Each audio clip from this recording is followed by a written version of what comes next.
Kita mulai saja, Pak Mente. Ya, silakan. Ya, Pak. Baik, Assalamualaikum warahmatullahi wabarakatuh. Waalaikumsalam. Salam. Selamat sore dan salam sejahtera.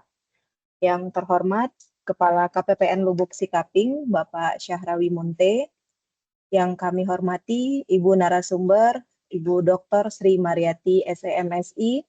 Yang kami hormati para pejabat pengawas, pejabat fungsional lingkup KPPN Lubuk Sikaping, dan rekan-rekan yang berbahagia.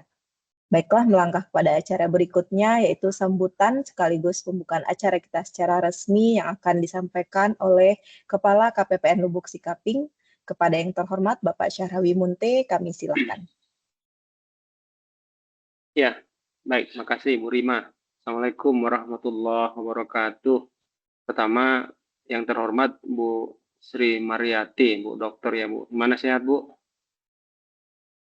Alhamdulillah. Ya, baik, rekan-rekan semua, Bu Sri Mariati. Ini kami di KPPN ini Bu, ada satu amanah yang harus kami kerjakan selaku Wakil Menteri Keuangan di daerah. Ini khususnya di kami wilayah kerjanya Pasaman dan Pasaman Barat di Lubuk Sikaping dan Simpang Ampe. Gitu ya. Nah, salah satu penugasan yang diberikan kepada kami saat ini adalah terkait dengan kami sebagai treasurer, tetapi juga sebagai financial advisor gitu. Jadi memberikan rekomendasi kepada Pemda untuk kemajuan, untuk pertumbuhan, menganalisis potensi-potensi ekonomi di daerah itu, termasuk dalam juga tim pengendali inflasi daerah. Gitu. Dulu transfer ke daerah terpusat di Jakarta, nah sekarang melalui kami seluruh di KPPN di Indonesia itu penyaluran transfer ke daerah sudah melalui masing-masing KPPN di wilayah kerja masing-masing. Jadi seiring dengan beban kerja itu kami diberikan amanat untuk bisa memberikan semacam rekomendasi terkait banyak hal gitu ya, pertumbuhan ekonomi, pengendalian inflasi, kemudian juga mendorong UMKM agar naik level dari UMKM biasa menjadi modern dan sebagainya lah gitu ya, level-level yang ada di UMKM agar semakin tumbuh berkembang untuk juga mendorong pertumbuhan ekonomi yang ada di kabupaten masing-masing. Nah, kebetulan di Pasaman ini kan pertanian Bu ya, pertanian. Kalau di kami juga ada di Rawa itu perikanan, ikan kolam ya. Kalau di Pasaman ini Bu, mau harga nawi saya atau tidak, ya tetap sepi Bu di Pasaman ini. Jadi baik, terima kasih Bu Rima, itu pengantar. Saya akhiri, Assalamualaikum warahmatullahi wabarakatuh. Baik, terima kasih kami sampaikan kepada Pak Syahrawi atas sambutannya. Baiklah Bapak Ibu sekalian, telah hadir bersama kita narasumber kita yang nantinya beliau akan menyampaikan materi terkait dengan tema ketahanan ekonomi Sumatera Barat, yaitu Ibu Dr. Sri Mariati SEMSI. Baik, yang terhormat Bapak Pimpinan, Bapak Ibu semua di KPPN Lubuk Sikaping. Mengapa saya memilih tema ini? Karena menurut saya kita punya problem sekarang dengan perekonomian Sumatera Barat ini. Tadi sudah disampaikan bahwa Sumbar itu sebetulnya berbasis pertanian, tetapi faktanya justru sektor pertanian itu kontribusinya menurun. Salah satunya adalah karena kontributor terbesarnya adalah industri pengolahan sawit. Kemudian ketika harga sawit turun, ketika produksi sawit bermasalah, maka kita bermasalah. Di dalam RPJP nasional, sebetulnya Sumatera Barat itu diharapkan bisa mendukung istilahnya sekarang itu bioindustri. Jadi Sumatera itu sekarang adalah menjadi daerah yang akan dikembangkan sebagai basis bioindustri, di mana kita diharap sebagai pendukung. Nah, untuk itu kita mencoba melihat apa sih tantangan dan peluang yang akan kita hadapi ketika kita bicara tentang ketahanan ekonomi ini. Baik, next. Nah, Bapak Ibu, ada 3 tema yang akan kita bahas terkait dengan profil ekonomi. Kita akan lihat bagaimana kondisi makro. Tadi disampaikan bahwa apa sih basic-basic makro yang harus kita pahami. Jadi sebenarnya kalau kita bicara makroekonomi regional ini memang agak dilematis gitu. Karena konsep di regional Indonesia, versi Indonesia itu akan berbeda nanti dengan konsep makro yang sebenarnya. Misalnya ketika kita bicara tentang ekspor impor, ini juga menjadi perdebatan kami dengan pusat ya, dengan pusat di mana indikator salah satu indikator dalam pembangunan ekonomi itu diharapkan adalah rasio ekspor terhadap PDB itu meningkat. Nah, ketika itu diminta untuk provinsi, datanya ada. Tapi ketika data itu diharapkan atau ada di kota kabupaten, ternyata BPS tidak menyediakan. Ya, jadi di BPS itu yang muncul, nanti Bapak Ibu silahkan lihat, yang ada itu adalah net ekspor. Misalnya, net ekspor. Lalu kita konfirmasi lagi, loh kok bisa hanya net ekspor gitu ya? Karena sebetulnya kota kabupaten provinsi ini kan tidak betul-betul melakukan ekspor ya, antar kota kabupaten dalam satu wilayah provinsi tidak melakukan betul-betul ekspor. Jadi definisi ekspor di dalam BPS yang dicatat BPS itu adalah konsumsi dari non residen, konsumsi dari bukan penduduk. Jadi semisal kami Kota Padang, ketika ada produk-produk yang dijual ke Pariaman itu sudah ekspor namanya gitu. Nah, kita akan bahas tentang tantangan ke depan terkait alam maupun non-alam bencananya, dan kita baru saja menghadapi masalah ini. Nah, itu memperlihatkan sebaran dari dampak bencana itu sangat luar biasa, dan Agam salah satu wilayah yang paling terdampak, di mana dari 16 kecamatan itu ada 12 kecamatan yang menderita akibat dari apa namanya bencana kemarin. Nah, selanjutnya Bapak Ibu perlu kita pahami dari Sumatera Barat ini hampir separuh wilayahnya itu beresiko tinggi. Makanya ketika kita bicara ketahanan ekonomi, kita harus pahami ini. Nah, kemudian di sesi terakhir Bapak Ibu, kita coba lihat nih, apa sih peluang-peluang yang kita miliki, terutama potensi unggulan. Yang tadi salah satunya sudah disampaikan, memang untuk Pasaman, kebetulan sekali periode yang lalu saya adalah tim penyusun RPJMD Pasaman Barat. Jadi memang Pasaman Barat itu sangat berbasis pertanian, kemudian fokus lagi perkebunan. Nah, untuk Pasaman Timur, kebetulan kita pernah membuat grand design untuk investasi di sana. Cuman memang agak sulit untuk invite investor ke Pasaman Timur ini, ke Pasaman ini, diantaranya adalah masalah accessibility tadi. Next. Ini secara konseptual saja, apa sih yang kita maksudkan dengan ketahanan ekonomi gitu ya. Sesuai dengan namanya, tentu ketahanan ekonomi itu bagaimana kita bisa memiliki keuletan dan ketangguhan. Ya, keuletan dan ketangguhan untuk apa? Untuk kita bisa mengembangkan ya kemampuan kita, mengembangkan potensi-potensi yang ada, dan menghadapi segala bentuk ancaman, rintangan, gangguan, hambatan, baik yang bersifat alam maupun non-alam. Non-alam 2019, jika kita ingat, ketika terjadi krisis akibat dari Mr. COVID jalan-jalan, ya, saya selalu sampaikan ini di teman-teman ketika kita bicara baik level provinsi maupun nasional sebenarnya. Mr. COVID itu kalau istilah orang Minang malaluan galih rata, ya, malaluan galih rata maksudnya begini.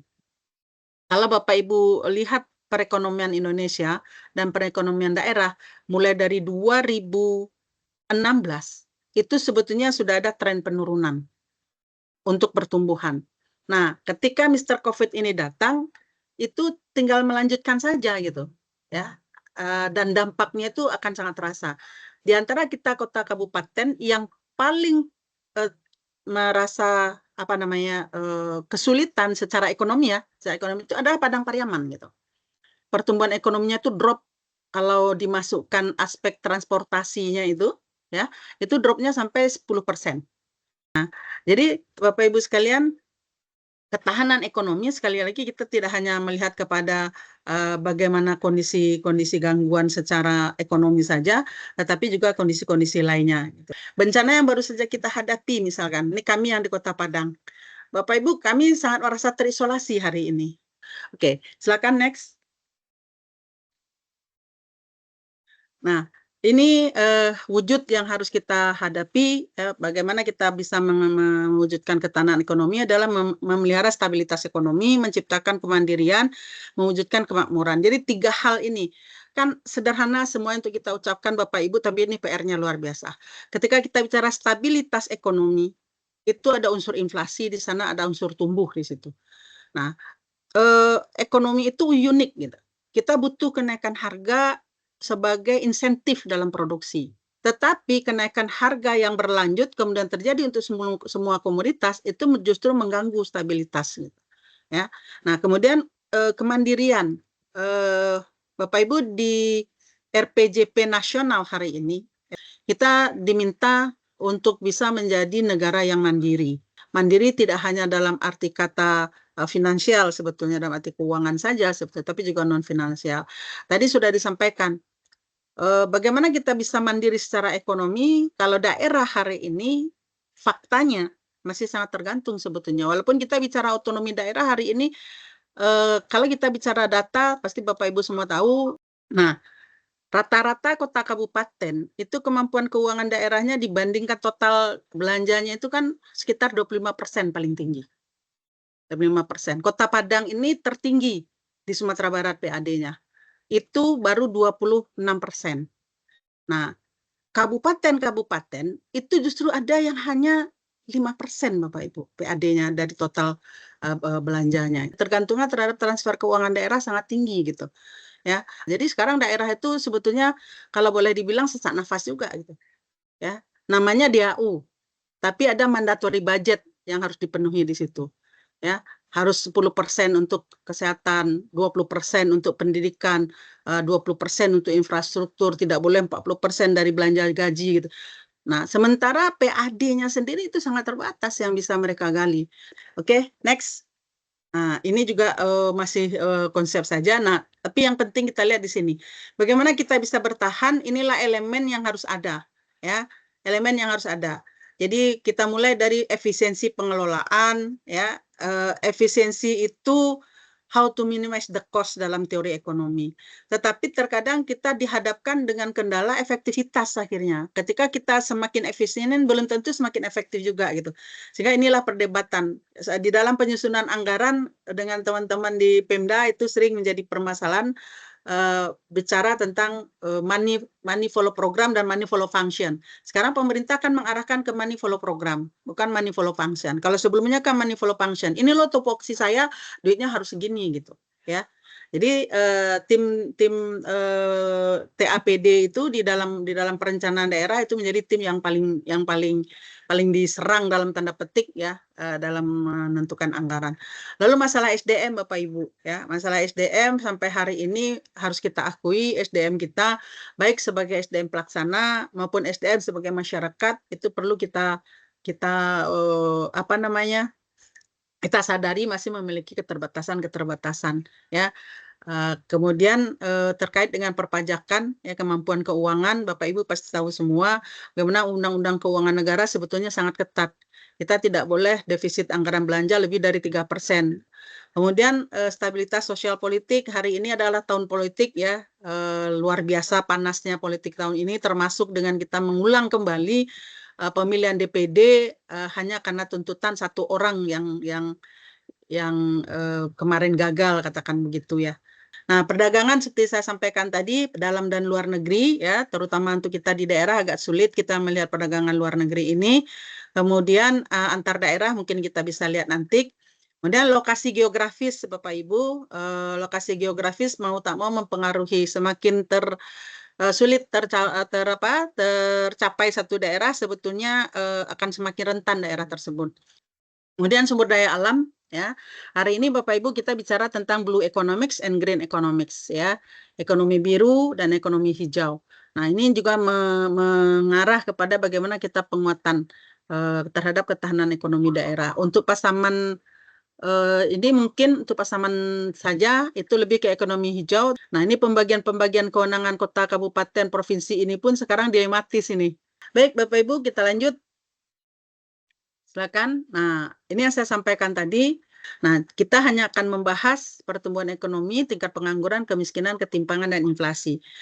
Yang tiga di tengah ini, pengangguran, kemiskinan, ketimpangan, itu sebetulnya satu paket. Tiga dimensi ini sepertinya harus kita selesaikan secara simultan. tetapi ternyata faktanya tidak mungkin, sulit gitu. Ya. Kenapa kemudian saya tutup dengan inflasi? Ya, karena inflasi ini sebetulnya merupakan hal yang saya katakan tadi dalam kondisi perekonomian normal no problem sebetulnya, karena kita butuh kenaikan harga. Tetapi ketika itu sudah menjadi satu yang menyulitkan atau tinggi sekali dia akan menjadi satu. Jadi makanya ada inflasi, ada deflasi. Jadi kalau satu daerah itu inflasi, ya, nah ini yang harus kita cermati apa pemicunya gitu. Secara teori kan kembali ya maaf ya, teori ada dua sisi nih inflasi, ada dari sisi demand, ada dari sisi supply. Nah ketika kita bicara juga secara international trade tadi, ada juga inflasi yang kita impor gitu. Nah, celakanya masyarakat kadang-kadang nggak nyadar ini Bapak Ibu gitu. Next. Nah, ini pertumbuhan dan kontribusi PDRB menurut pulau ya terakhir ya ini di 2024 ini kalau Bapak Ibu lihat di situ di triwulan 1 ya, kita masih di triwulan masuk ke triwulan 2 tapi laporannya baru ada sampai triwulan 1 ya. Nah, begitu juga dengan laporan kalau Bapak Ibu di Bank Indonesia itu kan selalu ya melaporkan tentang perkembangan ekonomi triwulanan. Nah, Bapak Ibu bisa lihat di situ. Ya, ini secara Indonesia kita lihat bagaimana kontribusi kita di Sumatera, ya, Pulau Sumatera. Jadi kontributor terbesar perekonomian itu ya masih Jawa gitu. Ya, masih Jawa kontributor terbesarnya. 57% perekonomian itu didorong di Jawa, masih terkonsentrasi di Jawa gitu. Nah, Kalimantan masih 8%. Pulau terbesar dia tapi dia masih 8%. Nggak tahu nanti kalau sudah menjadi IKN. Nah, Bapak Ibu, Sumatera masih berkontribusi 21%, di mana pertumbuhan rata-rata Sumatera 4,24, beriring sebetulnya dengan Jawa. Nah, Kalimantan mulai booming nih, ya, mulai booming. Tapi yang hebat itu sebetulnya Maluku dan Papua. Dia bisa tumbuh 12%. Ya, jadi daerah yang justru sedang berkembang itu sebetulnya adalah kawasan timur Indonesia kalau kita lihat ya. Sulawesi tumbuh dengan 6% ya, kemudian Bali dan Nusa Tenggara bisa tumbuh di angka 5% gitu. Kita Sumatera Jawa itu dalam teori ekonomi itu sudah near to ya, mendekati kondisi full employment namanya. Penggunaan sumber daya yang sudah hampir full gitu, hampir semuanya kita pakai gitu. Makanya sudah sulit sebetulnya memacu ekonomi di Sumatera dan Jawa.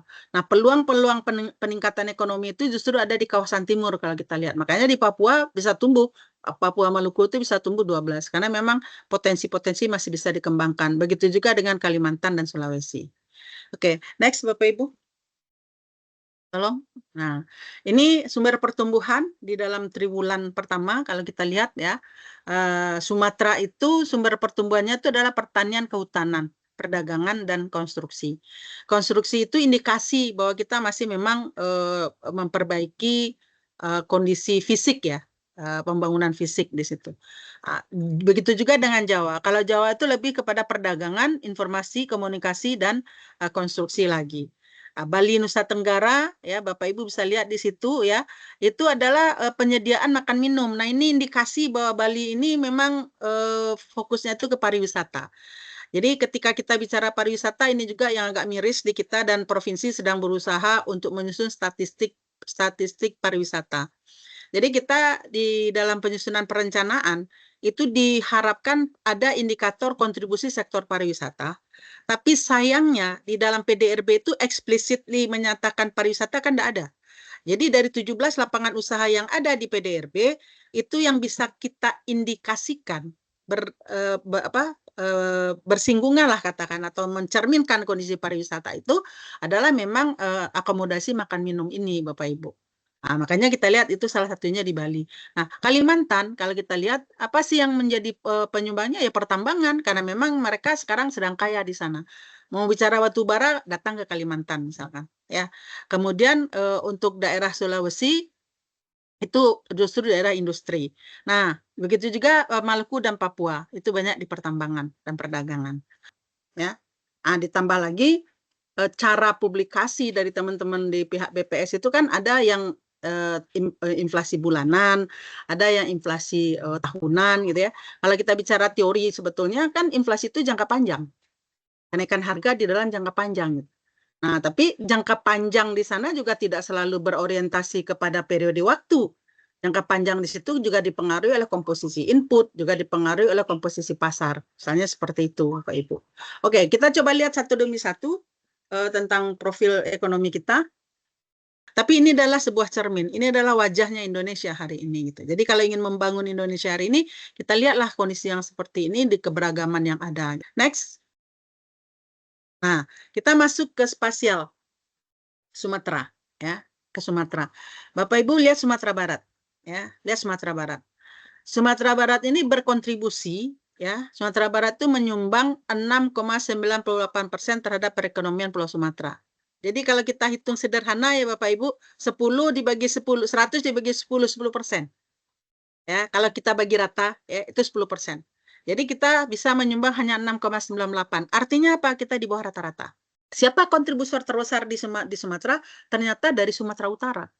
Nah, kemudian kita menyumbang 1,53% terhadap perekonomian nasional. Nah, kita adalah urutan ke-6 dibandingkan provinsi lain. Ada 10 provinsi, kita 6. Jadi menengah ke bawah memang. Nah, inilah kondisi perekonomian Sumatera Barat. Ya, oke. Next. Nah, ini ekonomi Provinsi Sumatera Barat triwulan 1 kemarin. Lihat di sini Bapak Ibu, apa yang mau kita sampaikan itu adalah bahwa kita disebutkan tumbuh solid oleh BPS, ya, tumbuh solid, walaupun ada penurunan, di dalam penurunan itu adalah min 0,63. Ya, meskipun nilai secara harga berlakunya itu kita meningkat, tetapi secara harga realnya ada penurunan. Nah, kenapa terjadi secara harga berlaku naik, secara harga realnya itu turun? Itu tentu adalah adanya inflasi. Gitu. Tetapi sebetulnya kalau year to year kita tumbuh, ya, kita tumbuh dengan 4,37%. Nah, jadi artinya ada fluktuasi ekonomi yang selalu terjadi di awal-awal di dalam perekonomian Sumbar, karena mungkin di awal-awal itu kita masih belum menemukan atau belum dapat meningkatkan kapasitas produksi yang kita miliki. Next. Nah, Bapak Ibu, kalau kita lihat dari distribusi, ini distribusi hanya distribusi tahunan saja, ya, tahunan saja. Jadi kalau kita lihat distributor kita tetap adalah pertanian. Tapi kalau kita lihat di dalam jangka panjang, seperti saya katakan tadi, walaupun saya tidak tampilkan di sini, distribusi dari sektor pertanian ini menurun, tetapi distribusi dari industri pengolahan juga tidak meningkat, juga menurun. Makanya dikatakan secara teori ekonomi itu, Sumbar ini mengalami deindustrialisasi. Nah, makanya hilirisasi produk itu menjadi penting sekarang untuk di Sumatera Barat. Tentunya dengan memilih produk-produk yang perlu kita unggulkan. Nah, mana yang tumbuh tinggi gitu, ya. Jadi kalau yang tumbuh tinggi kita lihat itu adalah Infokom, administrasi pemerintahan, dan Badan Pengadaan Air dan Minum. Tiga lapangan usaha ini memperlihatkan pertumbuhan yang tinggi. Tetapi yang memberikan pertumbuhan tertinggi justru adalah bukan leading sektornya gitu. Yang memperlihatkan pertumbuhan tertinggi itu adalah Infokom, administrasi pemerintahan, dan pengadaan air. Artinya apa? Peran pemerintah masih sangat besar di dalam mendorong pertumbuhan ekonomi daerah. Next. Nah, kalau kita lihat pertumbuhan pendorong ekonomi tadi, ini pertanian Bapak Ibu, ya, pertanian, kehutanan tumbuh namun masih berada di bawah pertumbuhan ekonomi Provinsi Sumatera Barat. Jadi pertumbuhannya tidak tinggi, ya, karena memang sektor pertanian ini sektor yang sulit untuk betul-betul bisa dipacu di Sumatera Barat dengan skala usaha yang relatif masih usaha-usaha mikro, usaha-usaha kecil gitu. Kemudian pertumbuhan perdagangan, ya, itu ditopang oleh peningkatan aktivitas pedagang besar dan eceran. Di sini tumbuh di angka 4%. Nah, transportasi pergudangan tumbuh di 5,28. Kalau ingin menjadi kawasan perdagangan, benahi infrastruktur. Karena selama ini memang perdagangan cukup signifikan di dalam mendorong pertumbuhan ekonomi. Begitu juga transportasi. Nah, dua sisi ini harus kita benahi ini dalam perekonomian ke depan. Next. Nah, Bapak Ibu, ini kalau kita lihat dari sisi pengeluaran, seperti saya katakan tadi. Kalau makroekonomi bicaranya sisi pengeluaran itu konsumsi, investasi, pengeluaran pemerintah, net ekspor, atau ekspor dikurang impor. Nah, apa yang terjadi di kita di Sumbar, sebetulnya tidak hanya Sumbar, ya, hampir seluruh daerah, bahkan nasional. Dari sisi pengeluaran yang berperan itu memang masih konsumsi rumah tangga. Gitu, ya. Jadi kita ketika terjadi cabai harga tinggi, kita ada resah, gitu. Bencana yang terjadi kemarin itu menyebabkan kemudian daerah pertanian penghasil sayuran, cabai, hortikultura lainnya itu kan otomatis terdampak. Nah, ini yang kemudian menyebabkan kemudian juga akan menjadikan pemicu di dalam peningkatan permintaan dan mendorong terjadinya kenaikan harga. Jadi hampir seluruh komponen pengeluaran tumbuh. Nah, kecuali ini yang sebetulnya PR-nya kita. Kecuali apa? PMTB. PMTB itu penanaman modal tetap bruto, investasi, ya. Kalau di dalam makro namanya investasi itu. Nah, kemudian ekspor luar negeri kontraksi, gitu. Ya, jadi perdagangan kita itu ke luar itu justru kontraksi, Bapak Ibu. Impornya ya konsumsi ini distribusinya ya. Ini ekspor luar negeri ya. Nah, kemudian apa yang perlu kita lihat di situ, apa komponen ekspor kontraksi itu, apa penyebabnya? Tadi sudah disampaikan oleh Bapak Kepala tadi. Memang masalah CPO. Jadi kita itu ekspor utama kita memang CPO. Nah, sementara impor itu ya semakin tinggi, tidak hanya oleh masalah kalau volume impor dan harga minyak dunia gitu. Banyak kita justru juga mengimpor komoditas-komoditas konsumsi.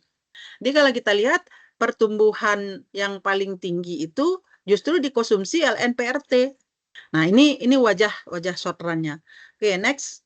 Nah, kemudian ini ya, konsumsi rumah tangga tumbuh selalu menguat, walaupun sempat turun kemarin nih akibat dari 2020 itu adalah masalah COVID-19 sebetulnya. Nah, PMTB kontraksi nih, Bapak Ibu, sangat jauh turunnya. Ya. Nah, kenapa? Karena seluruh jenis barang modal ya dipengaruhi oleh jenis barang modal baik bangunan maupun non bangunan. Jadi investasi langsung lokal dan asing menurun dibandingkan triwulan yang sebelumnya. Ini pemicunya. Belanja modal pemerintah menurun baik yang bersumber dari APBD maupun APBN.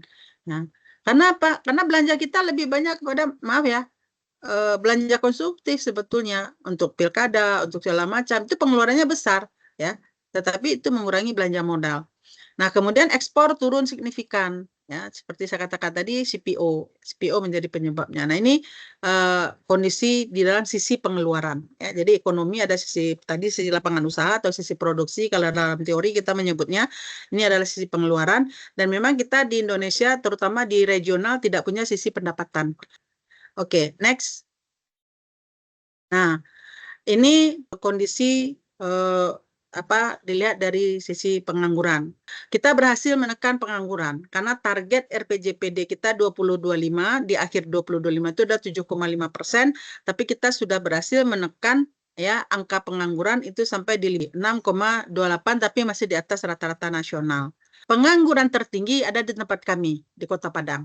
Ketika dilakukan survei Saker Naskah, Susun Naskah gitu ya. Itu konsep penduduk yang jadi permasalahan. Jadi sepengetahuan kita secara teori, penduduk adalah mereka yang berdomisili 6 bulan. Di dalam survei BPS tidak, Bapak Ibu. Jadi yang dikatakan penduduk itu mereka menetap 1 bulan berturut-turut sudah boleh dimasukkan sebagai penduduk dan bisa sebagai responden survei. Pengangguran tertinggi di Indonesia itu justru terjadi di SMK dan diploma. Nah, ini tantangan betul nih sebetulnya untuk teman-teman di vokasi gitu ya. Nah, termasuk kita UNAN kan punya juga D3 diploma ya politeknik gitu ya. Nah, ini ada apa? Ada miss di sini. Nah, namanya mismatch. Ada mismatch horizontal, ada mismatch vertikal. Mismatch horizontal artinya apa? Dia bekerja tidak di bidang ilmunya. Jadi kuliahnya di pertanian, kerjanya di perbankan. Gitu.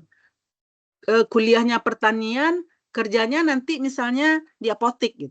Nah, kemudian ada lagi mismatch vertikal. Mismatch vertikal itu adalah mereka bekerja tidak di level pendidikannya. Dia S1 tapi digaji D3. Dia D3 tapi bekerja di SMA, SMK misalkan gitu. Next. Nah, ini profil kemiskinan. Kita coba lihat ke profil kemiskinannya. Nah, ini saya ambil dari BRS 2023 ya, profil kemiskinan Sumatera Barat.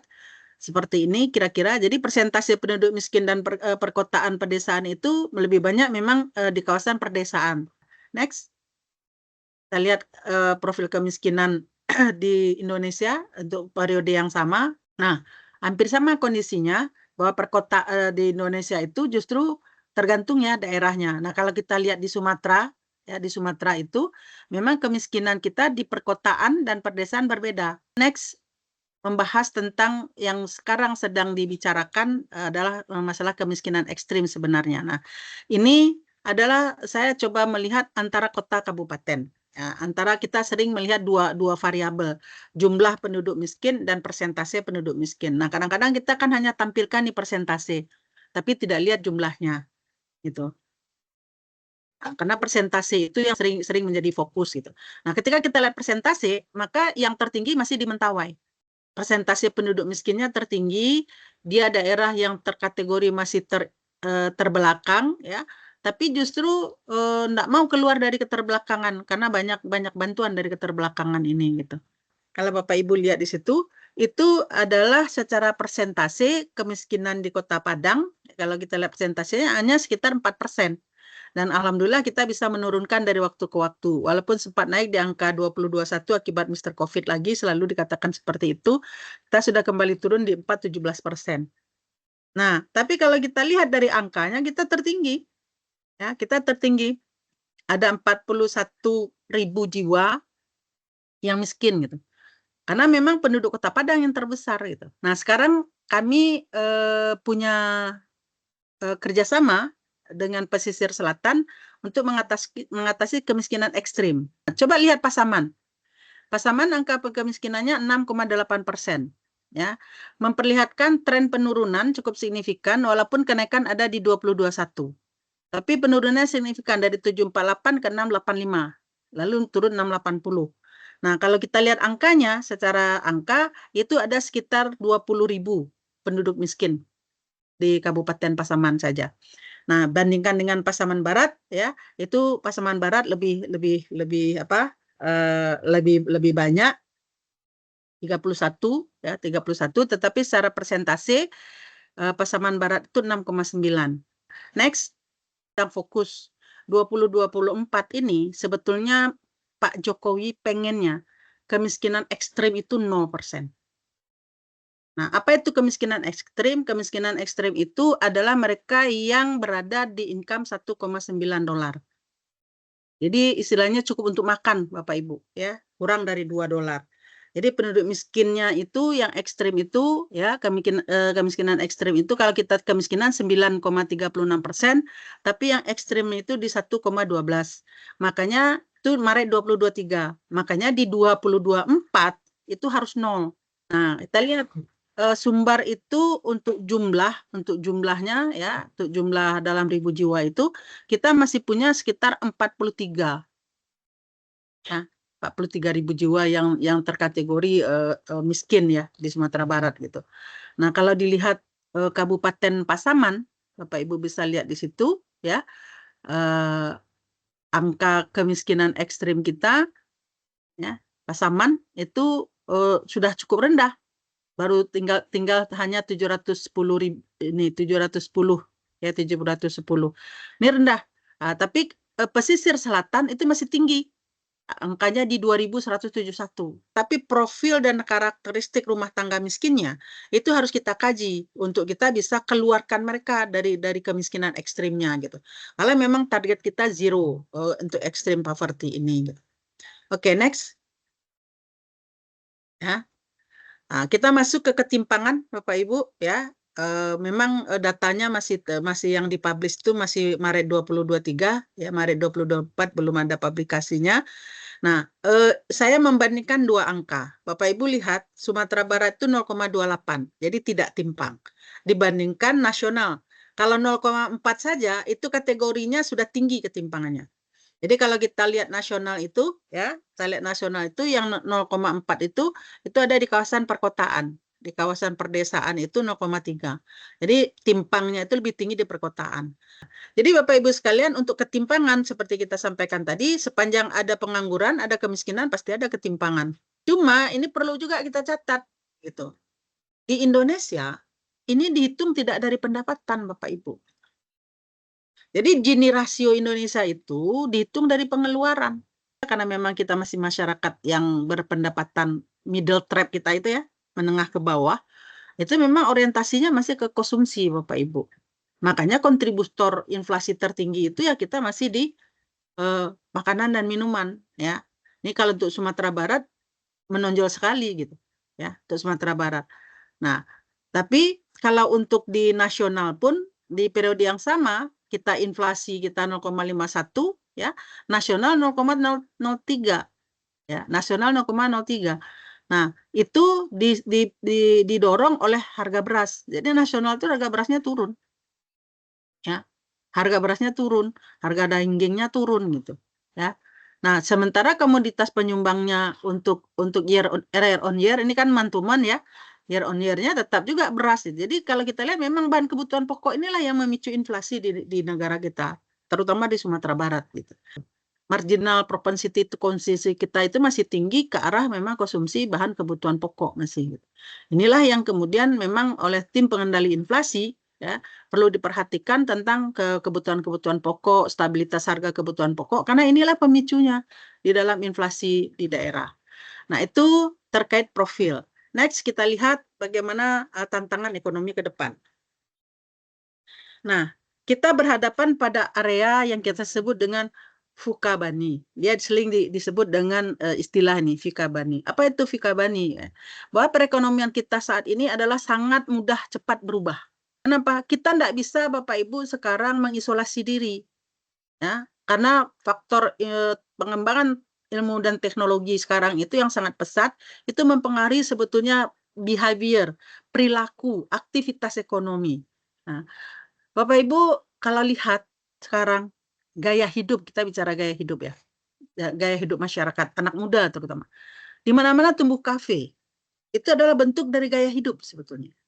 Nilai ekonominya memang tinggi, ya, tetapi dia akan memicu nanti volatile pada kondisi perubahan cepat. Apa perubahan cepat? Nah, ternyata trennya berubah ini lagi. Nah, makanya Bapak Ibu kalau lihat sekarang bisnis-bisnis di bidang kuliner, kalau tidak bisa mengikuti perubahan-perubahan yang ada terjadi hari ini, itu mudah kolab. Gitu. Oke, next. Belum? Nah, kita ke inflasi. Tadi sudah disampaikan, inflasi itu bisa muncul dari sisi permintaan, bisa muncul dari sisi penawaran. Tetapi BPS, nah ini ya, BPS hanya menghitung dari sisi permintaan Bapak Ibu. Namanya indeks harga konsumen. BPS jarang mempublish indeks harga produsen. Kita hanya punya indeks harga konsumen. Nah, cuma apa yang perlu kita waspadai di sini? Ya, saya sudah sampaikan tadi inflasi memang sangat kita perlukan. Malah di sini di Mei 2024 ini deflasi nasional malah gitu. Ada terjadi penurunan. Tapi kita lihat apa sektor-sektornya gitu. Nah, jadi inflasi year on year setiap tahunnya itu ya dari kelompok pengeluaran itu masih didominasi oleh makanan minuman. Nah, kemudian ketidakpastian menjadi semakin tinggi Bapak Ibu. Karena perubahan tadi, perubahan yang begitu cepat. Nah, permasalahan kita hadapi semakin kompleks. Ya. Kemudian ambigu. Banyak yang abu-abu nih, ya. Baik dalam sosial, ekonomi, itu kegiatan-kegiatan ekonomi kita itu sekarang semakin ambigu. Nah, akibat dari kondisi yang VUCA itu terjadilah BENI. Ekonomi menjadi semakin rapuh. Timbul kekhawatiran terhadap perubahan-perubahan, ya. Kondisinya menjadi non-linear. Nah, yang terakhir ini nih, akibat dari si VUCA datang, kita semakin sulit memahami perkembangan ekonomi. Kita semakin sulit untuk memahami perubahan-perubahan ekonomi yang ada. Kalau khusus ekonomi ya, tapi ini sebetulnya adalah lebih luas itu. Sulit untuk dipahami. Semisal kalau kita di bidang ekonomi Bapak Ibu ya, kita melihat itu adalah sebuah perusahaan besar gitu. Nah, tiba-tiba kolab gitu. Ya. Atau tiba-tiba dijual gitu. Itu kita bertanya-tanya, loh kok bisa? Karena itu perubahan. Kadang orang menjual perusahaan bukan berarti dia bangkrut gitu. Ya, bukan berarti dia bangkrut gitu. Dia menjual saham ke luar negeri itu bukan berarti dia kolab. Kadang-kadang itu strategi. Itu upaya yang mereka lakukan untuk bisa menembus pasar luar negeri tanpa harus dia bersusah payah melakukan aktivitas ekspor, bargaining untuk ekspor dan sebagainya. Nah, hal-hal seperti ini yang menyebabkan kemudian menjadi tantangan bagi kita dalam mengembangkan penguatan ekonomi daerah kita. Daerah-daerah terpencil sekalipun, ya, terbelakang sekalipun selagi ada masuk akses teknologi informasi menyebabkan kemudian mereka sangat mudah terkoneksi dengan dunia luar dan sangat mudah untuk berubah. Itu kondisinya hari ini. Next. Ya, lanjut. Nah, ini 10 megatrend dunia yang menjadi PR kita semua yang tadi sebetulnya implicitly sudah kita sampaikan. Bapak Ibu sekalian, 10 megatrend ini adalah tantangan. Tidak hanya untuk ekonomi nasional, tapi juga adalah untuk ekonomi daerah. Kenapa? Karena memang kita sudah tidak bisa terlepas dari aktivitas global. Oke, next. Nah, ini yang saya katakan tadi. Kita adalah daerah rawan bencana. Bapak Ibu, yang merah-merah itu adalah yang tinggi. Nah, perhatikan Sumatera Barat, semuanya tinggi. Ya, kawasan Mentawai, kawasan kita di Pulau Tinggi. Ada rinciannya, next. Kita lihat saja next. Nah, ini untuk Sumbar, ya, untuk Sumbar Bapak Ibu. Kita merah semua. Ya, kita merah rata-rata merah. Yang kuning itu hanya daerah yang di luar pantai itu kuning. Jadi kita cuma punya 2 warna, merah dan kuning. Sedang dan tinggi. Tidak ada daerah kita yang berisiko rendah. Ya, ini tantangan untuk ekonomi. Ya, bagaimana kita bisa melakukan penguatan-penguatan ekonomi di tengah daerah kita yang rawan bencana. Ini alam yang tidak bisa kita lawan. Ya, ditambah lagi dengan perilaku-perilaku kita yang memang belum, ya, saya mengatakan belum sadar dengan kondisi ini. Next. Nah, ini angka-angkanya Bapak Ibu. Ini angka-angkanya saya kebetulan seperti saya katakan tadi sedang mengkaji, ya, dampak sosial ekonomi bencana agam tertinggi. Jadi kalau kita punya 19 kota kabupaten Bapak Ibu, ada 8 daerah itu yang terkategori tinggi. 11-nya sedang. Nah, yang tinggi itu masuk Pasaman. Nah, ini mempengaruhi ketahanan ekonomi Bapak Ibu, ya. Makanya saya kemarin sama teman-teman di Kota Padang, sektor pertanian Kota Padang jangan ditinggalkan. At least kita punya pertanian pendukung pangan pokok di Kota Padang. Maka kita harus punya kawasan-kawasan pertanian yang kita jaga. Tidak hanya karena masalah alih fungsi lahan yang terairi secara teknis dan non teknis, tapi memang ada satu kawasan yang harus kita jaga menjadi kawasan pertanian, seperti yang dilakukan oleh Jepang, saya bilang. Karena untuk menjadi kota besar, meninggalkan pertanian nanti kita semakin rapuh. Next. Silakan.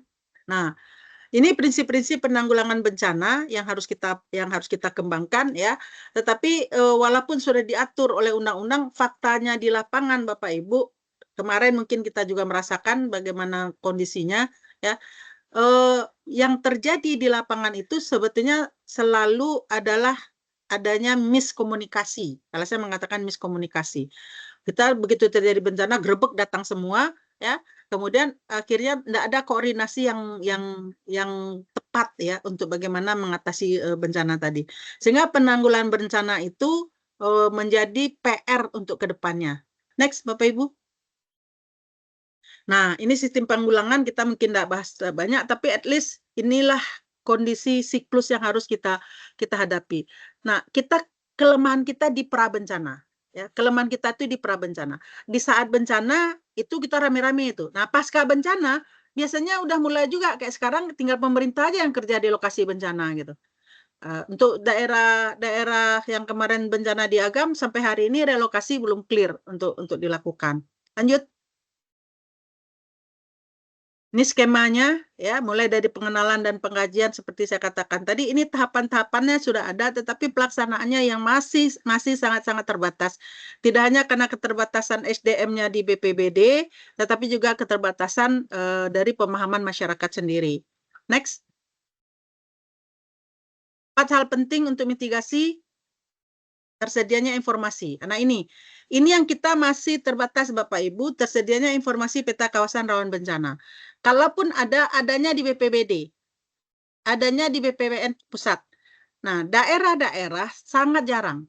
Nah, ini yang menjadi PR kita. Jadi kalau bisa sampai ke Nagari, mana kawasan-kawasan bencana di Nagari itu mereka harus tahu.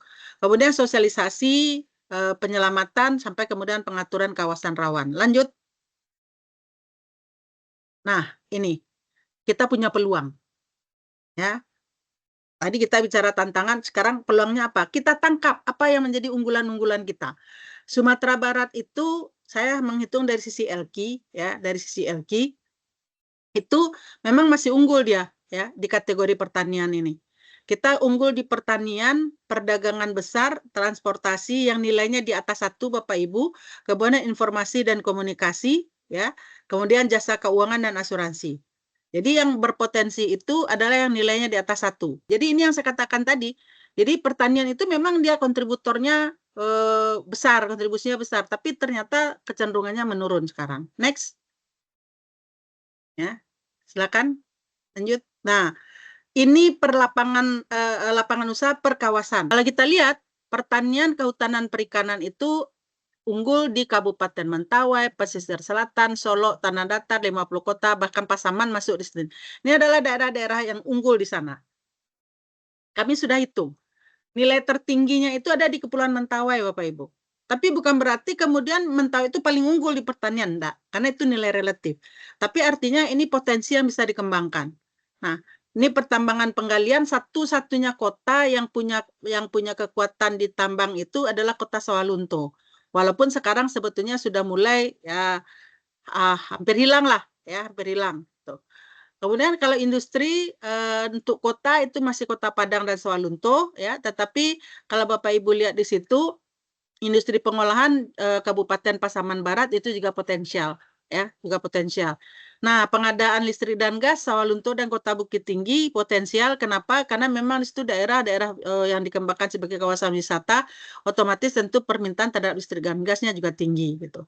Nah, ini perlapangan usaha, kemudian daerah-daerah potensial yang bisa kita kembangkan. Apa gunanya ini, Bapak Ibu? Ini kalau dari aspek investasi, ya investor katakan gitu, ini dia akan melihat lapangan usaha mana mereka akan masuk. Kalau dari aspek pemerintahan, maka disinilah seharusnya pemerintah melihat apa yang harus dia kerjakan, kebijakan pengembangan ekonomi daerahnya gitu. Nah, itu kira-kira. Next. Nah, saya mencoba seperti saya katakan tadi Jambi, Bengkulu, Riau. Jadi Sumbar itu dilihat dari Jambi, Bengkulu, Riau, dari kawasan-kawasan di sekitarnya. Di mana kita unggul di antara 4 wilayah yang di tengah-tengah tadi, ya. Ternyata kita punya keunggulan itu di pengadaan air, di konstruksi, perdagangan kita masih unggul, penyediaan akomodasi makan minum, pariwisata kita unggul, informasi dan komunikasi, ya. Kemudian jasa keuangan, pokoknya yang nilainya 1. Kita itu tidak bisa lagi bersaing di pertanian, di kehutanan, di industri pengolahan.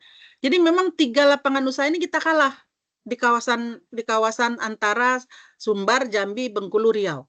Ya, 3 lapangan usaha ini sudah tidak bisa kita andalkan kasarnya gitu. Ya, kita kalah di pertanian, kita kalah di pertambangan, kita kalah di industri pengolahan dan apanya. Nah, makanya ke depan, bagaimana pengembangan Sumatera Barat ke depan? Saya selalu mengatakan karena kita memang berbasis perdagangan karakter masyarakat kita, maka transportasi dan pergudangan perlu dibenahi. Maka kita harus berani menjadi daerah perdagangan gitu. Nah, daerah perdagangan artinya apa? Kita tidak mengolah. Oh, tidak. Kita tetap bisa mengolah dengan hilirisasi, tetapi kantong-kantong perdagangan harus dikembangkan dengan sangat baik. Ya. Walaupun kita tidak bisa mengekspor, pelabuhan kita benahi, terminal kita benahi gitu. Nah, sekarang pemerintah sedang mencoba membenahi di daerah pesisir selatan, Pelabuhan Panasahan. Nah, Pasaman Barat kemarin juga sudah mulai masuk wacana untuk memperbaiki pelabuhannya. Nah, penguatan-penguatan seperti ini perlu kita lakukan. Ini peluang ke depan. Next. Nah, ini saya menghitung namanya analisis shift share. Nah, kita bisa mengindikasikan itu adalah salah satunya daya saing, Bapak Ibu. Nah, yang berwarna kuning itu tidak berdaya saing, yang berwarna hijau itu berdaya saing. Jadi dari 17 lapangan usaha Sumbar di antara 4 daerah tadi ya, di antara 4 daerah tadi, itu memiliki justru daya saing masih ada tinggi itu di pertambangan, walaupun dia tidak potensial untuk kita kembangkan. Pengadaan air, perdagangan, ya. Nah, kalau kita lihat nilai tertinggi dari daya saing itu adanya justru di sektor 700 ini sektor perdagangan. Artinya kita memiliki daya saing di perdagangan. Makanya idealnya Sumatera Barat ini walaupun masih ada industri, masih ada pertaniannya, basis perdagangan harus kita kembangkan dengan baik. Oke, next. Nah, tipologi ini kita mengelompokkan Bapak Ibu, mengelompokkan 17 lapangan usaha tadi, mana yang potensial, mana yang ada berkembang. Jadi ada di kuadran 1, itu adalah sektor maju. tapi kemudian dia tertekan. Sektor 2 adalah maju dan tumbuh pesat. Di kuadran ketiga itu sektor potensial masih dapat dikembangkan, tapi sektor keempat itu adalah tertinggal. Nah, kita harus jujur Bapak Ibu, pertanian, kehutanan, perikanan itu sudah tertinggal di Sumatera Barat. Itu untuk saya membahasnya baru untuk di 4 wilayah tadi, Sumbar, Riau, Jambi, Bengkulu, ya. Jadi Sumbar di antara Riau, Jambi, Bengkulu. Jadi kita sudah tertinggal. Satu lagi industri pengolahan. Itu sudah tertinggal kita klasifikasi kita gitu. Nah, yang satu ya sektor maju namun tertekan itu adalah pengadaan air. Nah, yang duanya itu yang maju pesat, pengadaan listrik, transportasi pergudangan, jasa perusahaan, dan terakhir jasa kesehatan. Nah, ini peluang buat kita pengembangan ke depan. Ya, kita harus mengembangkan rumah sakit yang memiliki karakter khas. Nah, Bukit Tinggi sudah bagus. Dulu rumah sakit stroke, sekarang namanya rumah sakit otak. Gitu. Nah, Padang harus memposisikan diri kemana? Kemarin saya bilang di RPJP Kota Padang. Kalau kita mau bicara kesehatan, karakter kesehatan apa yang mau kita jual di sini gitu. Gitu. Ya, apakah kita akan rumah sakit umum biasa saja atau kita akan ada rumah sakit khusus jantung kayak di Jakarta, rumah sakit khusus untuk anak atau apa gitu. Sehingga jelas nanti kita punya daya saing ke depannya. Nah, begitu juga mungkin nanti daerah-daerah yang mendukung untuk kawasan-kawasan pertanian harus berani. Walaupun pertanian itu daerah yang tertinggal atau ekonomi yang tertinggal, bukan berarti kita tinggalkan dia. Kita bisa tingkatkan dia dengan meningkatkan produktivitasnya. Next. Sebagai penutup, Bapak Ibu, ini strategi untuk ketahanan ekonomi. Pertama, pengembangan sektor-sektor ekonomi seperti yang kita sampaikan tadi. Sehingga struktur ekonomi kita seimbang, saling menunjang satu sama lain. Linkage-nya, keterkaitannya semakin kuat. Lalu peningkatan pemanfaatan sumber-sumber daya domestik, memperkuat pasar domestik. Next. Ya, kita bisa juga mengembangkan sektor ekonomi sebagai penggerak pertumbuhan yang berbasis kepada masyarakat.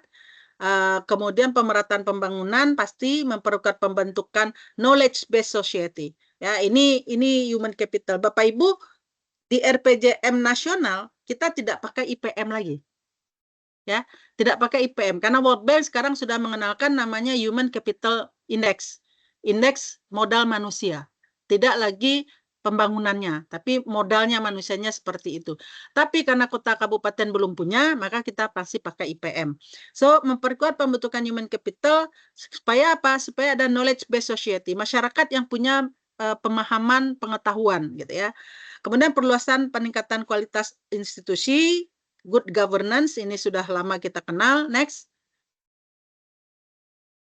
Nah, apa peran kita? Jadi pelaku ekonomi itu sederhana aja Bapak Ibu, konsumsi, produksi, distribusi. Nah, peran pemerintah apa? Regulasi. Gitu. Jadi konsumen penyedia faktor produksi yang berkualitas. Jadi kita ini tidak hanya sebagai pengguna barang dan jasa saja, tapi kitalah yang menawarkan faktor produksi. Kita yang punya tenaga, kita yang akan menawarkan modal kita yang punya resources-nya. Nah, makanya kita berusaha untuk kemudian menyediakan faktor produksi yang berkualitas. Produsen bagaimana? Sediakan komoditi yang berkualitas. Nah, distributor begitu juga. Memfasilitasi antara produsen dengan konsumen dengan cara yang baik. Jangan bermain spekulasi. Sekarang spekulasi ini menjadi bahasa sehari-hari dalam aktivitas ekonomi kita. Ada juga yang bisa ditimbun nih Bapak Ibu. Asal dia umurnya panjang ditimbun gitu. Sehingga akhirnya harganya bisa dipermainkan. Nah, terakhir ini PR-nya pemerintah. Ya, bagaimana mengawasi kegiatan spekulatif dan kegiatan lain yang merugikan masyarakat. Gitu. Terakhir, next. Bapak Ibu, kita perlu kerjasama. Namanya hexahelix. Kemarin kita menyebutnya ABG awal-awalnya. Akademisi Bisnis Government. Lalu berkembang ya menjadi pentahelix. Nah, sekarang kita sudah masuk ke area hexahelix. Ya. Siapa hexa itu? Akademisi kami dari perguruan tinggi, para pengusaha, lembaga keuangan, ya, pemerintahan, komunitas, dan media. Media hari ini Bapak Ibu menjadi katalisator, can be provocator juga. Ini bagaimana kita mengedukasi masyarakat supaya bisa memanfaatkan media secara produktif.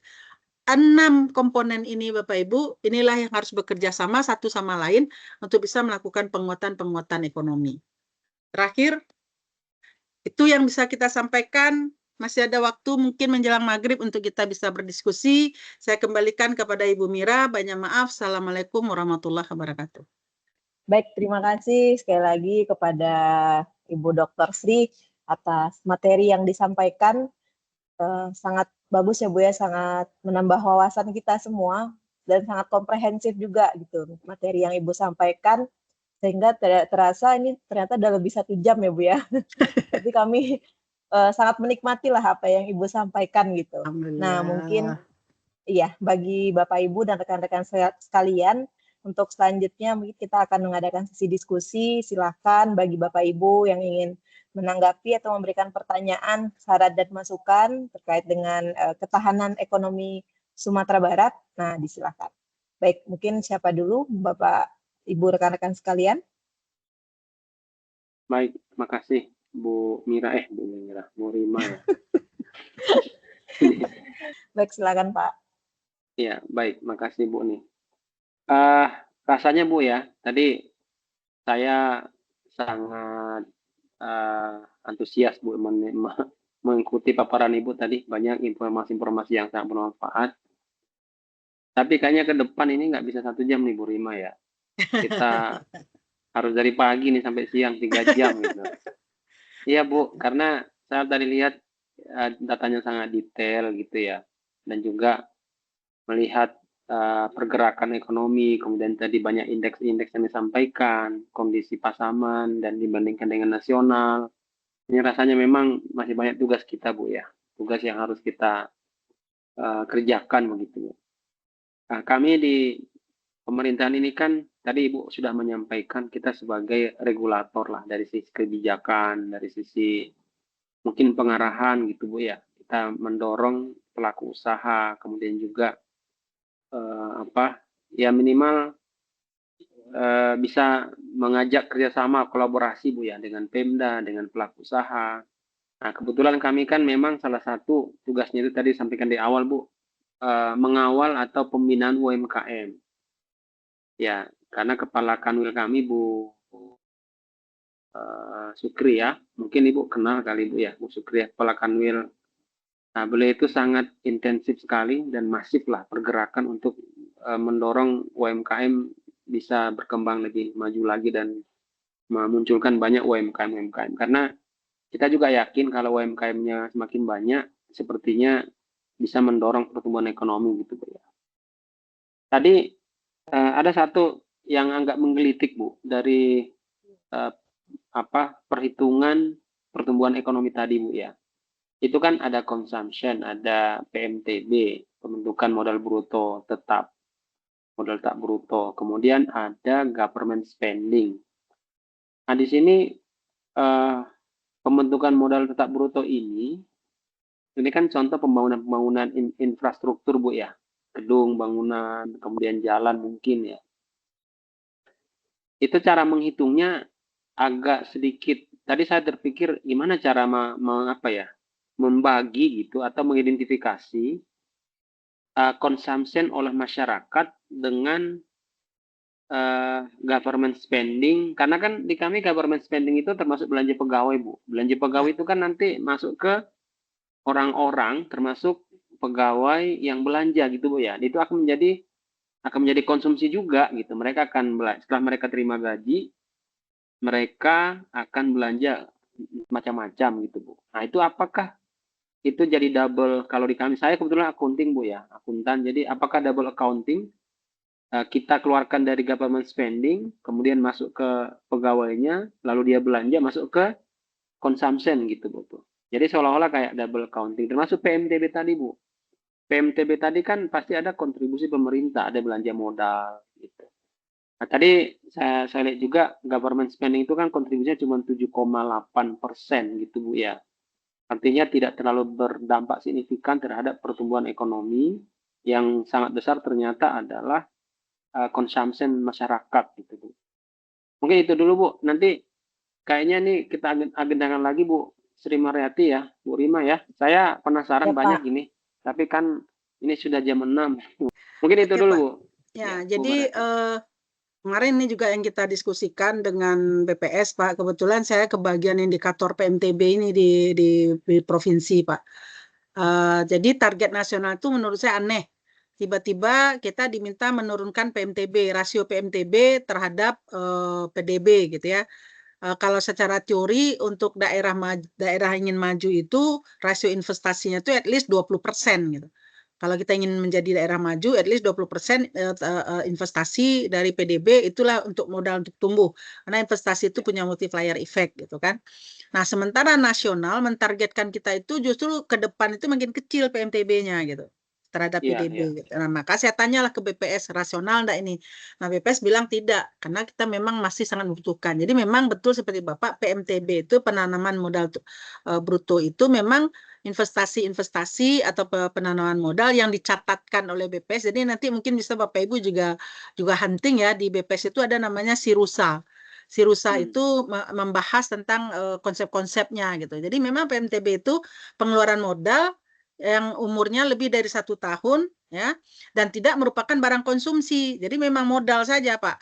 Jadi mencakup bangunan tinggal, kemudian bangunan bukan tempat tinggal, bangunan infrastruktur, itu masuk ke sana PMTB. Baik yang dilakukan oleh swasta maupun yang dilakukan oleh government gitu. Nah, yang pengeluaran pemerintah yang tercatat di situ memang pengeluaran belanja pemerintah untuk konsumsi pemerintah, Pak. Gitu. Jadi investasinya tetap masuk di PMTB. PMTB, oh ya. Jadi konsumsinya pemerintah di G, konsumsinya masyarakat di konsumsi masyarakat tadi. Nah, yang unik itu sebetulnya LNPRT tadi, lembaga non-profit, yayasan-yayasan. Nah, pengeluaran-pengeluaran yayasan, nah itu masuk di situ. Jadi memang mereka sangat menghindari double account. Jadi kalau dalam teori itu makanya pendekatan produksi itu yang dia hitung final product, dia tidak menghitung kepada produk antara. Nah, itu yang agak sulit sebetulnya di situ. Tapi kalau untuk pengeluaran itu memang kalau ke rumah tangga memang pengeluaran rumah tangga. Jadi semua investasi rumah individu, investasi swasta, investasi pemerintah masuk di PMTB, Pak. Itu cara pencatatan mereka. Gitu. Nah, itu untuk PMTB ini, untuk investasi ini, kemarin dengan DPRD kita heboh juga. Kita kan dikawal oleh DPM PTSP, Dinas Penanaman Modal Pelayanan Satu Pintu. Nah, kan gitu. Nah, sementara untuk pendaftaran usaha sekarang pakai sistem SOS itu Pak, online. Itu kan pusat yang langsung mengizinkan gitu. Nah, hanya by system gitu semuanya. Yang menjadi analisis penting itulah ketika analisis beresiko. Nah, jadi kalau sebetulnya juga terkait UMKM, kita dilema juga Pak. Kita membahasakannya UMKM. Tapi kewenangan pemerintah kota kabupaten hanya di usaha mikro, Pak. Nah, usaha mikro. Jadi usaha mikro. Nah, itu juga ada. Jadi sekarang teman-teman juga ketika termasuk kemarin saya juga bimbingan masih menggunakan undang-undang tentang UMKM, tidak laku lagi. Undang-undang UMKM nggak bisa kita pakai lagi. Kita sekarang sudah harus pakai PP 12, merupakan pelaksanaan dari Undang-Undang Cipta Kerja. Nah, itu skala usaha mikro itu sampai dengan aset 1 miliar, Pak. Masih mikro. Sementara sementara di Undang-Undang UMKM sebelumnya itu 50 juta. Usaha mikro itu 50 juta. Jauh sekali, Bu, ya. Iya. Nah, dengan Undang-Undang Cipta Kerja, istilah kami sekarang, usaha kita menjadi ultra mikro namanya, Pak. Karena yang 1 M itu kecil sekali jumlahnya. Nah, gitu.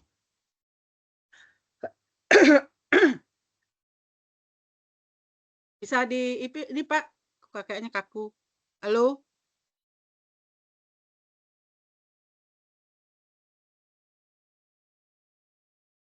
Halo, Bu Rima bisa didengar? Ya, hadir Bu. Maaf Bu, tadi mungkin wifi di kantor agak trouble sedikit. Oke. Nah, jadi untuk membuat naik kelas usaha-usaha mikro ini, inilah salah satu PR dari Kota Kabupaten saat ini Bapak Ibu sekalian. Kita berusaha melakukan penguatan-penguatan itu juga kemarin di anggota dewan ditanyakan, ini usaha mikro ini kan menjadi besar sekarang, menjadi artinya jumlahnya menjadi semakin banyak. Jadi dengan peraturan baru Undang-Undang Cipta Kerja yang dibumikan dengan PP 12 itu 98% usaha kita menjadi mikro. Dan itu kewenangannya di kota kabupaten. Nah, provinsi itu kewenangannya di usaha kecil. Usaha kecil cuman menengah besar sudah di pusat, Bapak Ibu. Sudah di pusat kewenangannya gitu, pembinaannya. Nah, inilah juga menjadi kesulitan bagi teman-teman di daerah, termasuk kami yang mendampingi untuk pembinaan-pembinaan tadi. Akhirnya energi kita di daerah, Pak, untuk membina usaha mikro harus semakin besar. Karena kemarin skalanya sampai katakanlah 100 juta, 50 sampai 100 juta masih kita masuk mikro. Sekarang 1M pun mikro gitu loh. Jadi boleh dibilang usaha-usaha di daerah itu menjadi PR-nya kota kabupaten sekarang, Bapak Ibu. Nah, sementara kota kabupaten energi keuangan untuk pembinaan kan terbatas. Makanya kita sangat butuh dukungan-dukungan dari kementerian lembaga. Nah, apa yang bisa kami lakukan di daerah, Bapak Ibu, adalah dengan cara mengejar dana-dana DAK, dana-dana alokasi khusus. Terakhir saya kemarin mendampingi di pesisir selatan untuk pengembangan industri gambir. Di Gambir ini untuk Sumbar sangat unik, Bapak Ibu. Kita adalah eksportir terbesar. Di Indonesia ini 50%, lebih dari 50%, hampir 70% itu dari Sumatera Barat. Gitu. Dunia ini 80%-nya dari Indonesia. Tapi secara nasional, Gambir bukanlah produk unggulan. Gambir bukanlah produk unggulan. Jadi ketika kita mau lakukan pembinaan-pembinaan untuk dikoneksikan dengan dana-dana pusat juga sulit. Alhamdulillah kemarin pesisir selatan dapat bantuan. Tapi bantuannya memang bantuan mesin untuk pengolahan masih. Nah, pengolahannya masih kepada pengolahan gambir blok namanya, gambir blok. Kalau gambir blok itu kita masih dipermainkan oleh pasar dunia. Kita harus bisa membuat derivatifnya. Nah, itu masih PR-nya di kita. Jadi untuk usaha mikro, sekali lagi Pak, PR daerah memang sangat berat sekali karena jumlahnya menjadi bertambah banyak dengan diberlakukannya Undang-Undang Cipta Kerja. Itu yang menjadi PR betul. Sementara kita dengan keterbatasan anggaran kita untuk membina itu juga sangat terbatas. Nah, inilah yang harus dibutuhkan nanti pola-pola kerjasama dengan swasta, termasuk dengan dana-dana CSR. Nah, dana-dana CSR sendiri sekarang unik yang dikembangkan oleh perusahaan-perusahaan. Perusahaan itu memang menyebutnya dana CSR, tetapi mereka berharap ada impact langsung ke mereka gitu loh, Bapak Ibu. Jadi dia membuat bantuan, tetapi bantuan itu nanti kembalinya ke dia lagi gitu bentuknya. Ada impact-nya. Jadi istilahnya enggak betul-betul bantuan secara sosial gitu ya. Tapi kalau istilah anak-anak itu ada udang di balik bakwan lah gitu. Jadi semisal gini, BNI membantu pengentasan kemiskinan masyarakat di daerah A gitu. Dikasihlah duit. Nah, dikasih duit misalkan, dikasih bantuan. Tetapi bantuan ini peruntukannya untuk usaha misalkan. Untuk usaha. Nah, untuk usaha nanti dia salurkan. Usaha apa yang bisa dibuat. Nah, ujungnya apa? Dengan basis usaha yang dia punya, nanti dia dapatkan kredit usaha kecil, usaha mikro dari BNI lagi ya. Jadi dia seperti itu berputarnya. Tetap ada impact yang dia harapkan untuk dia. Kira-kira seperti itu, Pak.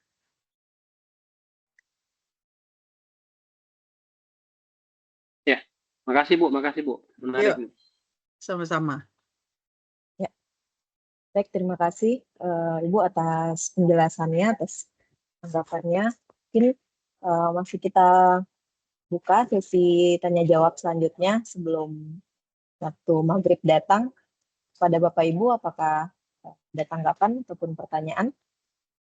Kami ada yang sudah raise hand, Francis ya. Silakan kepada Francis.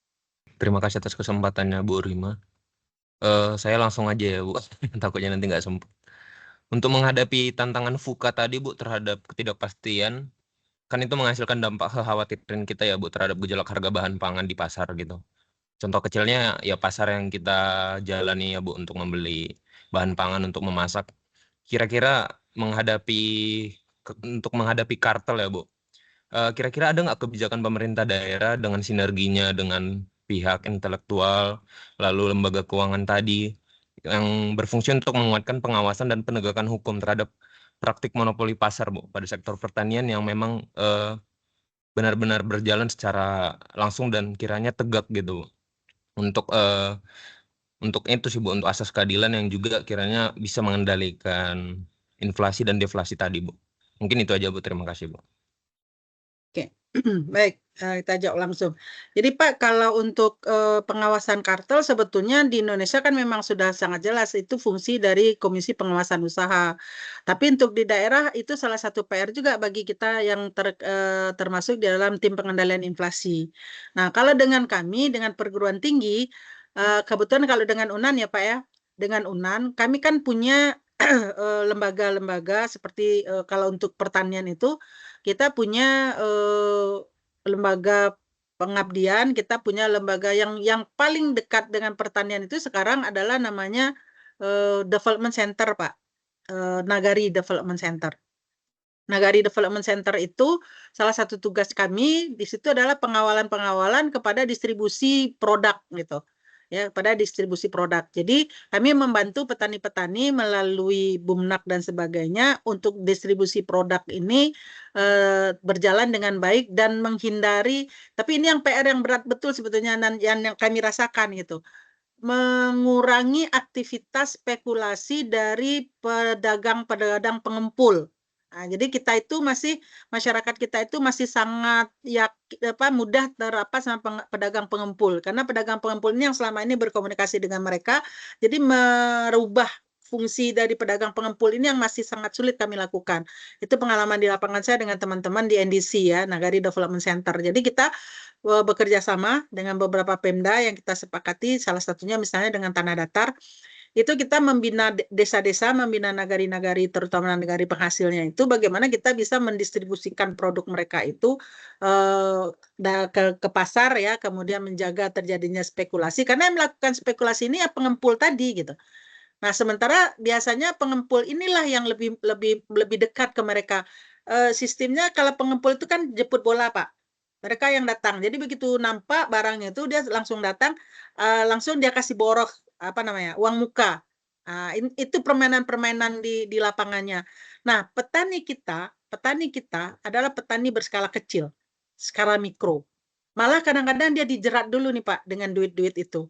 Dijerat dulu. Jadi misalnya ini loh buat pinjaman beli pupuk, ini loh pinjaman buat beli beli bibit. Setelah itu dalam tanda petik mereka punya kewajiban langsung menjual kepada si pengempul ini tadi. Nah, itu kemarin kami di Tanah Datar bagaimana caranya kita Bumnak ya itu justru mengambil fungsi ini gitu, fungsi si pengempul ini gitu. Nah, itu yang menjadi PR. Nah, untuk penalti sampai hari ini itulah yang agak kurang regulasi-regulasi kita dalam pengaturan itu. Tapi kalau secara makronya untuk skala yang besar itu PR-nya KPPU memang Pak.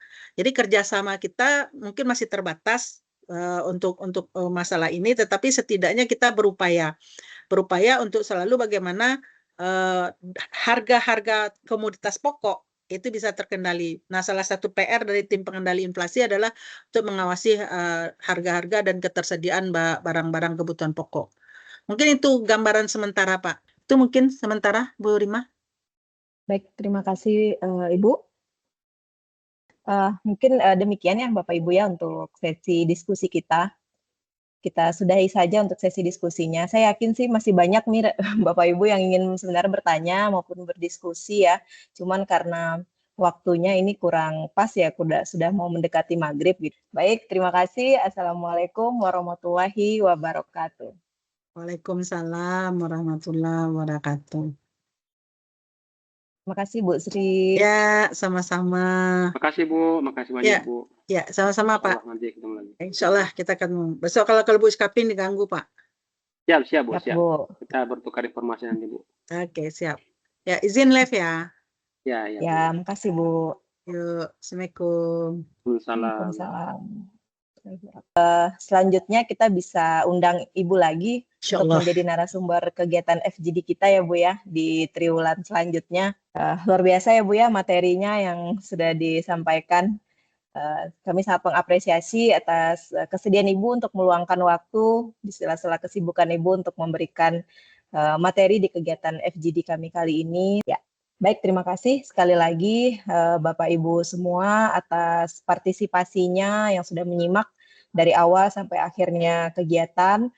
Saya mengucapkan terima kasih banyak dan mohon maaf kalau ada kesalahan dan penyampaian selama kegiatan ini berlangsung.